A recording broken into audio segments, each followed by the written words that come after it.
নমস্কার বন্ধুরা, তোমরা সবাই কেমন আছো? আশা করি ভালো আছো, সুস্থ আছো। আজ আমি তৈরি করে নিচ্ছি পনির স্যাটে।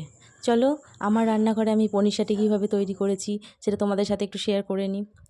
পনির স্যাটে তৈরি করার জন্য আমি নিয়ে নিয়েছি 200 গ্রাম পনির, নিয়েছি পেঁয়াজ, দুটো বড় সাইজের পেঁয়াজ নিয়েছি, পেঁয়াজটাকে এইভাবে পাতলা পাতলা করে কেটে নিয়েছি।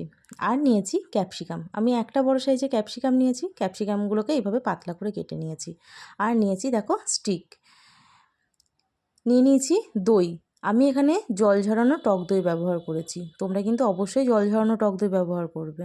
আর নিলাম 1 চামচ কর্নফ্লাওয়ার, তারপরে দিয়েছি একটু অরিগানো, আর দিলাম আদা রসুন পেস্ট, তারপরে একটু দিয়ে দিয়েছি গোলমরিচ গুঁড়ো, এরপরে দিয়ে দিলাম একটু লবণ, স্বাদ মতো লবণ দেবে। তারপরে দিয়েছি একটু লাল লঙ্কার গুঁড়ো, এটা অবশ্যই ঝাল লঙ্কার গুঁড়ো, একটু যাতে ঝাল ঝাল হয়। তারপরে সমস্ত উপকরণগুলোকে আমি দেখো এইভাবে হাতে করে সুন্দরভাবে মাখিয়ে নিচ্ছি। তোমরা এইভাবে সুন্দর করে মাখিয়ে নেবে, সমস্ত উপকরণ যেন একটার সাথে একটা ভালোভাবে মিশে যায়। দেখো খুব একটা পাতলা করবে না, এইভাবেই মাখাবে। তারপরে আমি যে পেঁয়াজগুলোকে কেটে রেখেছিলাম সেই পেঁয়াজগুলোকে এর মধ্যে দিয়ে দিচ্ছি। তারপরে দিয়ে দেব ক্যাপসিকাম, এরপরে দেব পনির। এবার সমস্ত উপকরণগুলোকে আমি ভালোভাবে হাতে করে মাখিয়ে নেব। দেখো কেমন করে মাখিয়েছি, তোমরা ঠিক এইভাবেই সমস্ত উপকরণগুলোকে একটার সাথে একটা ভালোভাবে মাখিয়ে নেবে। এইটাকে কিছুক্ষণের জন্য ঢাকা দিয়ে আমি রেখে দেবো। তারপরে আমি একটা স্টিক নেব, স্টিক নিয়ে দেখো এইভাবে একটা একটা করে প্রথমে ক্যাপসিকাম, তারপরে পেঁয়াজ, তারপরে পনির, দেখো এইভাবে একটা একটা করে পরপর পরপর এইভাবে সাজিয়ে নেবে। দেখো দেখতেও কত সুন্দর লাগে। আর একটা কথা কি বলো তো, বাইরে থেকে খাবার কিনে আনার থেকে এই স্ট্রিট ফুডগুলো যদি আমরা বাড়িতেই তৈরি করে নিতে পারি সামান্য কিছু উপকরণ দিয়ে, তাহলে কতই না ভালো হয় বলো। দেখো আমি একই পদ্ধতিতে সমস্ত স্যাটেগুলোকে তৈরি করে নিয়েছি, দেখো দেখতে কত সুন্দর লাগছে। এরপরে আমি একটা ব্যাটার তৈরি করে নেব।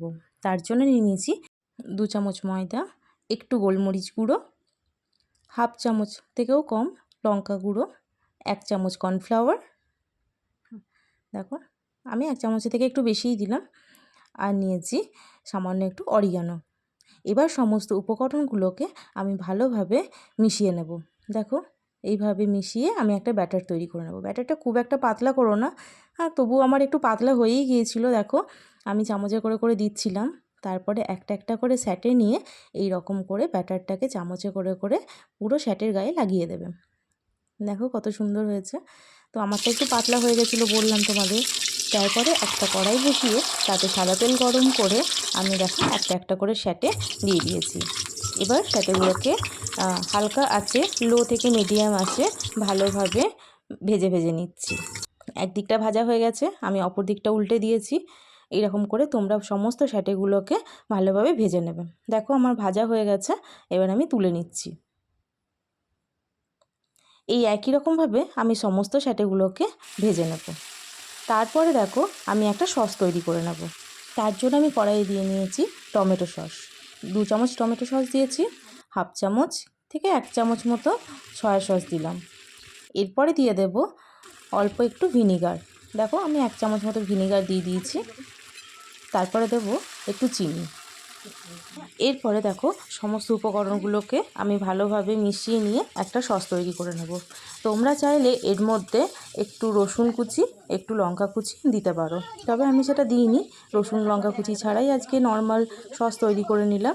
তো তারপরে স্যাটেগুলোকে একটা একটা করে দিয়ে ভালোভাবে সমস্ত স্যাটের গায়ে সসটাকে মাখিয়ে নিলাম। তো সস ছাড়া তো স্যাটে ভালো লাগে না। দেখো আমার স্যাটেগুলো তৈরি করা হয়ে গেছে, আর সমস্ত স্যাটের গায়ে সসগুলো কি সুন্দর মিশে গেছে। তো এইভাবে আমি তৈরি করে নিলাম পনির স্যাটে। তো তোমরা জানিও আমার পনির স্যাটে তৈরি করা কেমন হয়েছে। তো চলো এবার গরম গরম সার্ভ করে নিই। আর আমার এই পনির স্যাটে কেমন হয়েছে তোমরা অবশ্যই লাইক কমেন্টের মাধ্যমে জানিও। আর আমার রান্না যদি তোমাদের ভালো লেগে থাকে তো অবশ্যই আমার চ্যানেলে এসে চ্যানেলটিকে সাবস্ক্রাইব করো, আর ফেসবুক থেকে দেখলে অবশ্যই ফলো করে দিও।